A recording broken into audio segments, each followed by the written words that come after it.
Hi friends, ಎಲ್ಲರೂ ಹೇಗಿದ್ರೆ ಎಲ್ಲರೂ ಚೆನ್ನಾಗಿದ್ದೀರಾ ಅಂತ ಅನ್ಕೊಂತೀನಿ. ಮತ್ತೊಂದು ಹೊಸ ಬ್ಲಾಗ್ಗೆ ನಿಮಗೆಲ್ಲ ಬ್ಯೂಟಿಫುಲ್ ಸ್ವಾಗತ.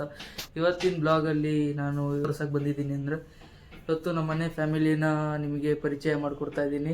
ಬನ್ನಿ, ಹಂಗೆ ನಿಮಗೂ ತೋರಿಸ್ತೀನಿ. ಗೈಸ್, ಇವ್ರು ನಮ್ಮ ತಾಯಿ, ಇವ್ರ ಹೆಸರು ಅನಿತಾ ಅಂತ ಬಿಟ್ಟು. ಇವ್ರ ಮನೇಲೇ ಇರ್ತಾರೆ, ಇವ್ರು ಮನೆ ಕೆಲಸ ಮಾಡ್ಕೊಂಡು ಮನೇಲೇ ಇರ್ತಾರೆ. ಇವರು ಹೌಸ್ ವೈಫು. ಬನ್ನಿ, ನಮ್ಮ ಅಜ್ಜಿನ ಹಂಗೆ ತೋರಿಸ್ತೀನಿ. ಗೈಸ್, ಇವ್ರು ನಮ್ಮ ಅಜ್ಜಿ ಹಳೆ ಬ್ಲಾಗಲ್ಲೇ ನೋಡಿರ್ತೀರ ನೀವು. ಇವರು ನಮ್ಮ ಅಜ್ಜಿ ಒಂದು ಹೋಟ್ಲ್ ಇಟ್ಕೊಂಡವ್ರೆ. ಹೋಟ್ಲಲ್ಲಿ ಇದನ್ನ ಮಾಡ್ತಾರೆ.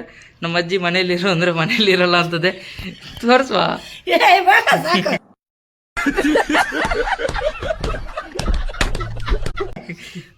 ಅಷ್ಟೇ. ಅವ್ರಿಗೂ ಇದು ಬ್ಲಾಗಲ್ಲಿ ಬರೋಕ್ಕೆ ಇಷ್ಟ ಇಲ್ಲ. ನಮ್ಮ ಅಪ್ಪಂಗೂ ಅಷ್ಟೇ.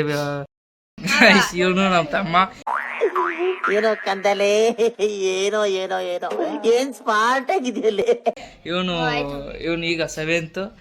ಇವನು ಕಾಲೇಜ್ ಸ್ಕೂಲ್ಗೆ ಹೋಗ್ತಾನೆ. No comments, no comments. ಇಲ್ಲ ಸರ್. 8th. ನಾನೇ ಮರ್ತೋಗ್ಬಿಟ್ಟಿದ್ದೀನಿ.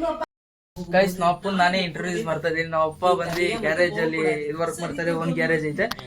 ನಾವಪ್ಪ ಫೇಸ್ ತೋರ್ಸಕ್ಕೆ ನಮ್ಮ ಅಪ್ಪಂಗೆ ನಾಚಿಕೆ ಅಂತ, ಅದಕ್ಕೆ ನಾವಪ್ಪ ಮಾತಾಡ್ತಾ ಇಲ್ಲ ಅಷ್ಟೇ. ಗೈಸ್, ನೆಕ್ಸ್ಟ್ ಬ್ಲಾಗಲ್ಲಿ ಸಿಗೋರ್ಗು ಇದಾಗಿತ್ತು ಇವತ್ತಿನ ಬ್ಲಾಗು. ಪರಿಚಯ ಮಾಡ್ಕೊಡೋದು ನಿಮ್ಗೆಲ್ಲ. ನೆಕ್ಸ್ಟ್ ಬ್ಲಾಗಲ್ಲಿ ಸಿಗೋರ್ಗು ಟೇಕ್ ಕೇರ್, ಬಾಯ್ ಬಾಯ್, ನಮಸ್ಕಾರ ಎಲ್ಲರಿಗೂ.